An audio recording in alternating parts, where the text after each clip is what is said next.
Município de Araucária, Secretaria Municipal de Saúde, vem nesta data, juntamente com o Dr. Luiz Otávio Fonseca, médico sanitarista do Departamento de Vigilância e Saúde, conversar um pouco sobre o coronavírus e a doença específica Covid-19. Olá, doutor. Boa tarde. Tudo bem? Tudo bem. Noto que alguns colegas têm algumas dúvidas ainda, inclusive o município de Araucária, não temos nenhum caso confirmado, mas tem um pânico de modo geral. Como você vê esse cenário hoje na cidade de Araucária?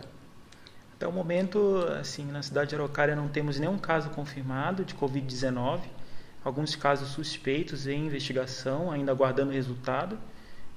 Todo caso suspeito é feito a coleta do suave nasal de orofaringe, tá? Esse exame é enviado para o LACEN e nós aguardamos esse resultado para definir o caso como confirmado ou não. Tá? Uma pergunta: quais são os pacientes que devem coletar o suave? Atualmente, no Brasil, como o governo federal, o Ministério da Saúde definiu como transmissão comunitária em todo o território nacional, todo caso de uma síndrome gripal, de um paciente que não necessariamente fez viagem, mas apresentou um quadro gripal com tosse, dispneia, odinofagia, dor de garganta, febre, podendo ser referida ou não, tá? É importante a gente frisar isso daí. Muitas vezes o nosso paciente chega no serviço de saúde e referiu que teve febre, muitas vezes a febre não foi aferida na unidade, foi referida pelo paciente no atendimento. Então, todo caso como esse deve ser notificado, tá? E triado como leve, moderado ou grave. Interessante.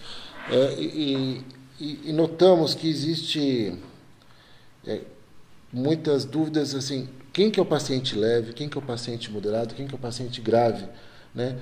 E durante o atendimento, quais são os procedimentos administrativos que devem ser realizados? Quem eu devo afastar e por quantos dias?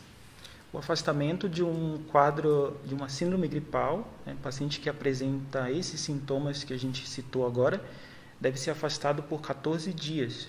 Tá? Esse afastamento necessita do atestado. É importante a gente falar que o CID que a gente deve utilizar como médico é o J069, então o paciente ele não é confirmado como doença pelo coronavírus, então você usa o CID de infecção de vias aéreas superiores, tá? Faz a notificação, coleta o material e aguarda o resultado. A epidemiologia acompanha esse caso para confirmar ou não o caso suspeito. Ok. Temos que preencher o termo, né? O termo, o atestado. E o afastamento limita-se somente ao paciente ou aos que convivem com o paciente na residência? O Ministério da Saúde, junto com o governo federal, colocou uma portaria determinando que todo caso suspeito, o indivíduo deve assinar um termo de consentimento de afastamento e incluir nesse termo as pessoas que convivem na mesma residência, se comprometendo a ficar em isolamento domiciliar durante os 14 dias, que é o tempo definido para o caso suspeito. Durante o isolamento, se o paciente não apresentar nenhum sintoma, no 14º dia encerra-se o caso, isso? Sim. E quando ele deve novamente procurar o atendimento médico? É importante a gente falar sobre a definição, de caso leve, moderado e grave. Então, o caso leve é aquele paciente que vai apresentar um quadro gripal, como qualquer outra infecção de vias aéreas por vírus respiratórios, que a gente conhece a existência de vários já, então não é de hoje, tá? Então nós temos adenovírus, rinovírus, vírus sincicial respiratórios e vários outros vírus que causam infecção de vias aéreas. Então, assim, o quadro leve é o paciente que apresenta febre, tosse, odinofagia, dor de garganta, mas não tem nenhuma repercussão hemodinâmica, não tem aumento de frequência cardíaca, aumento de frequência respiratória, não tem queda na saturação de oxigênio, tá? Então, essa triagem na unidade de saúde, isso foi definido pelo governo federal, que os casos leves devem ser atendidos na rede básica, tá? Então, assim, o indivíduo sendo identificado como caso leve, ele é atendido na unidade básica, recebe o atestado, assina o termo, tá? E é afastado durante esses 14 dias determinados. E uma pergunta, o paciente que tem um convênio de saúde ou ele procura atendimento médico particular, ele também pode ser afastado do mesmo modo, certo? A vigilância epidemiológica vai acompanhar esse caso também? Como que vai funcionar isso? O procedimento como se fosse atendido pelo SUS, isso? A notificação, existe uma ficha de síndrome respiratória aguda grave, então seja no serviço público ou no serviço privado, a equipe que atendeu, que assistiu esse paciente preenche a ficha, entra em contato com a divisão de vigilância epidemiológica do município para avisar sobre o caso suspeito, e a vigilância vai acompanhar o andamento do exame do SWAB coletado no Laboratório Central do Estado, LACEN, para definir se esse caso suspeito foi confirmado ou não. Qual o sinal que a gente tem que eu posso falar esse caso é moderado, esse caso é grave? Então, assim, o caso moderado, é importante a gente considerar as populações vulneráveis, né, também. Então, o idoso, a pessoa com alguma comorbidade, diabetes, hipertensão, alguma cardiopatia, insuficiência cardíaca, por exemplo, que apresente algum sinal, como, por exemplo, febre prolongada por mais de 24 horas, aumento de frequência respiratória, aumento de frequência cardíaca, vão ser considerados como moderados graves. Esses casos devem ser referenciados para a unidade hospitalar, para o pronto atendimento, tá? Mediante o profissional que atendeu ligar para essa unidade hospitalar para referenciar esse paciente. Entendi. E na rede privada, eles podem indicar a coleta de SWAB? Eles devem indicar? Quando indicar? Porque, pelo que eu entendi, os casos leves, nesse momento, não há necessidade mais da coleta. Em Araucária, ainda não temos nenhum caso confirmado, então, a princípio, a pandemia pelo SARS-CoV-2, que causa a doença Covid-19, nós não temos nenhum caso confirmado em Araucária. Então, todos os casos suspeitos devem seguir esse fluxo de recomendação, avisar a divisão de vigilância epidemiológica, o caso ser notificado e orientado à coleta do material, do SWAB. Outros municípios têm outra forma de atuar nesse momento, mas a pandemia é uma pandemia dinâmica, então o que a gente está definindo hoje como orientação pode ser diferente amanhã. Então, assim, todos os dias temos documentos, portarias que vão surgindo para nos respaldar e nos orientar nesse momento. Agora eu vou fazer uma pergunta como médico, aqui está me assustado, né? Como eu devo me paramentar? Qual é o material que eu devo utilizar no atendimento? Qual a máscara que eu tenho que utilizar? Se existe a necessidade de alguma roupa especial? Existem algumas dúvidas, né? Qual a recomendação nesse momento, doutor? Nesse momento a gente precisa seguir as recomendações da Anvisa, das outras portarias oficiais que a gente tem. Então, a recomendação para o atendimento de um caso suspeito que não haja geração de aerossóis, aquele atendimento na unidade básica de saúde, por exemplo, no consultório médico, que não haja geração de aerossóis. O que é gerar aerossóis? Um exemplo, intubar o paciente, fazer aspiração de vias aéreas do paciente, são procedimentos que podem gerar aerossóis. Se não for nenhuma dessas situações que eu citei, é o uso da máscara cirúrgica, do óculos, do avental, tá? Porém, se houver o procedimento de geração de aerossóis, daí a máscara N95. Então, eu limitaria muito o uso dessa máscara em procedimento de emergência, vamos dizer assim, ou uma aspiração, algo assim, né? Então, seria muito mais nas unidades de emergência, sim, de modo geral, ou dentro do SAMU, algo assim. No consultório, de modo geral, não há essa necessidade. E mais uma pergunta. O pessoal de enfermagem, a gente nota que, às vezes, todo mundo quer usar máscara N95.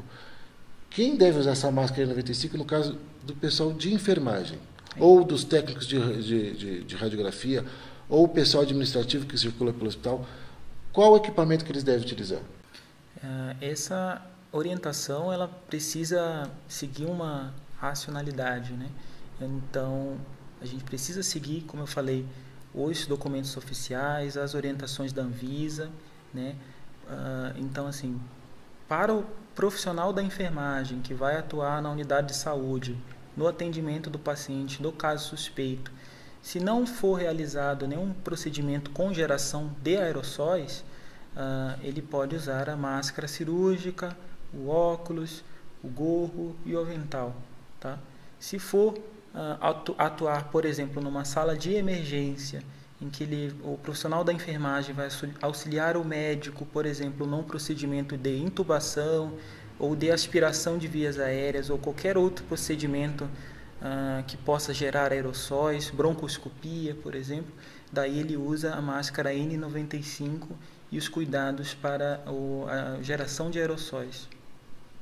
Tem que estar com óculos, a touca, né? Exatamente. Todo paramentado. E não é indicado, no caso, numa sala de emergência, utilizar a nossa roupa habitual, né? Não é indicado. Não é indicado. A gente tem que usar o quê? Um avental descartável? Como tem que ser? Tem que ser impermeável? Como que... Idealmente, né, numa unidade de pronto atendimento, numa unidade hospitalar, que o indivíduo está atuando numa sala com alto risco, né, de exposição, o ideal não é que ele use a própria roupa. O ideal é que ele use uma roupa específica para aquela unidade onde ele está atuando, e não usar a roupa que ele vem de casa. Então, quando ele for realizar um procedimento como intubação orotraqueal, por exemplo, ele se paramenta, coloca o avental, o gorro, o óculos, a máscara N95, e depois é importante a gente falar também na retirada desse EPI, né, que deve ser cuidadosa e descartada no local apropriado para lixo infectante. Nós vamos voltar nesse assunto, mas um pouquinho antes, eu estou no posto de saúde, eu estou no meu consultório particular, e eu preciso estar com alguma roupa especial, ou eu posso estar com a minha roupa, com a minha máscara cirúrgica, meu jaleco, e posso fazer atendimento, isso? Para os outros atendimentos que não seja uma síndrome gripal, né, um caso suspeito, você pode usar no consultório médico a sua roupa, o seu jaleco. Mas assim, quando for identificado no serviço de triagem, que é um caso suspeito, daí você usa o avental, a máscara cirúrgica, o óculos, o gorro, conforme orientações da Anvisa. E a alisagem de luva também. Se for tocar no paciente, a luva também. E o meu instrumental, o meu esteto, o que eu devo fazer com ele? Eu uso o meu mesmo, tem que ter um separado? Você pode utilizar o seu próprio instrumental, atentando para os cuidados de higienização antes e após o contato do paciente. É importante a gente falar também da higienização das mãos, então a lavagem adequada das mãos, o uso do álcool em gel antes e após o contato com o paciente. Essa higienização das mãos com álcool em gel, ela é indicada a ser feita por pelo menos 20 segundos, atentando para as etapas de higienização das mãos. Pode dar exemplo para a gente aí com o quê? Então tem algumas etapas, né? A gente utilizar as mãos para fazer movimentos nesse sentido, fazendo o dorso das mãos, contemplando o dorso das mãos, os dedos, nesse sentido também, nesse movimento, para você ter a maior sequência e a maior efetividade do procedimento de higienização das mãos. Ok, então vamos lá. Eu estou no posto de saúde, entrou um paciente com suspeita de síndrome gripal, eu vou ser avisado que vai ter uma triagem, lógico. Então, nesse momento, eu tiro meu jaleco, coloco o avental, coloco minha máscara cirúrgica, isso? Coloco minha luva. A sua luva, o seu gorro. Gorro, óculos. Fazer a lavagem de mãos, a antisepsia de mãos prévia, né, ao atendimento. Se paramentar, atender esse paciente, tomar as condutas que forem necessárias. Após o contato com esse paciente, após as condutas, fazer a retirada desse EPI de forma correta, não descartar em qualquer lixo, isso é importante a gente falar. Então, sabe que me resta uma dúvida? Eu tenho uma dúvida na retirada. A gente vê várias coisas circulando em rede social, né? Eu tenho que tirar o avental primeiro, tirar a luva primeiro? Qual é a etapa que eu tenho que tirar primeiro? A máscara é por último? Eu sei que você não pode colocar a mão na parte anterior da máscara, sempre retirando pela parte posterior, né? Sim. Então, o que eu tiro primeiro? Primeiro o avental, isso? A gente deve levar em consideração que a parte mais infectada vão ser as mãos, né? Então, a primeira coisa que eu vou retirar vai ser as luvas, ali naquele processo. Daí, na sequência, o avental, você vai higienizar as mãos nessa sequência e, por último, você vai, né, retirar esse processo de retirar máscara, retirar gorro, retirar óculos, fazer a higienização de novo. Então, você tem uma sequência de retirar primeiro a luva, avental, higienizar as mãos, depois máscara, depois óculos, depois gorro. A sala que eu vou atender esse paciente com síndrome gripal, você aconselha que seja uma sala específica ou pode ser no meu consultório mesmo? O ideal é que você tenha um local específico para o atendimento das síndromes gripais, né? Então, entre um atendimento e outro, você tem que haver um processo de desinfecção daquele local, porque o paciente, ao chegar no consultório, ele vai tocar na mesa, ele vai tocar na cadeira, ele vai tocar na caneta, por exemplo, quando ele for assinar o termo e o atestado. Então, é importante a gente atentar para esses aspectos. Essa desinfecção, ela pode ser feita com qual produto?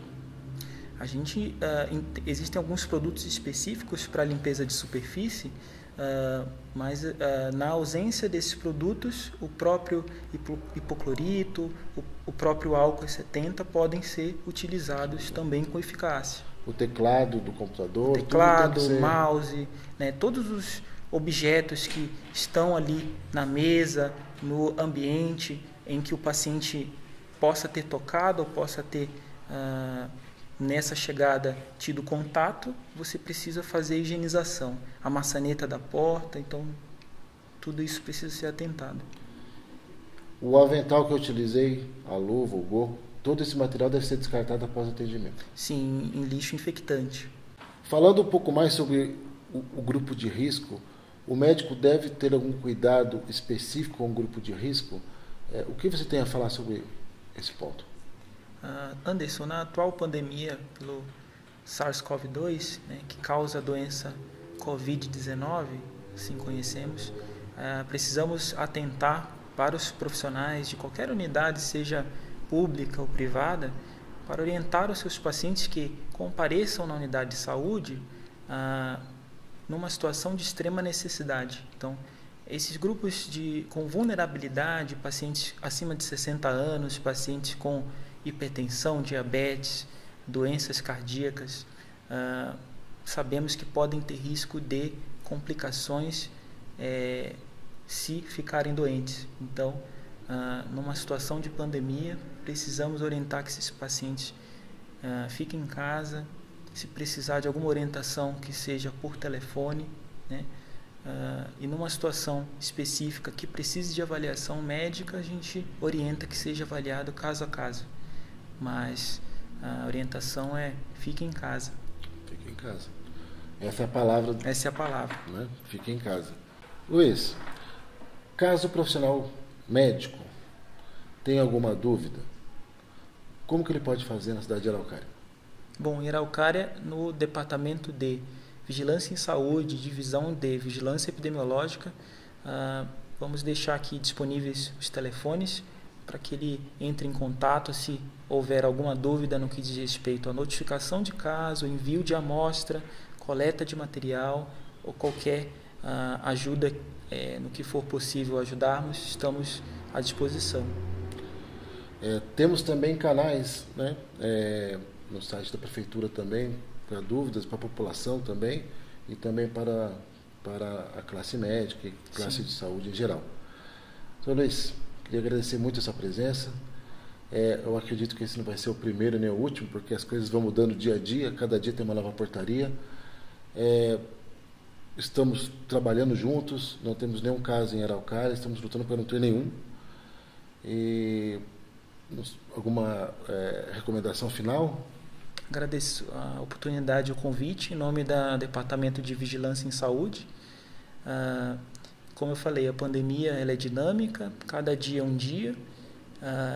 A última palavra que eu quero deixar é a prevenção. Então, a gente precisa atentar para a prevenção, para os nossos grupos de vulnerabilidade, a higienização das mãos e o cuidado com esses grupos de vulnerabilidade que já citamos. Ok, muito obrigado. Muito obrigado.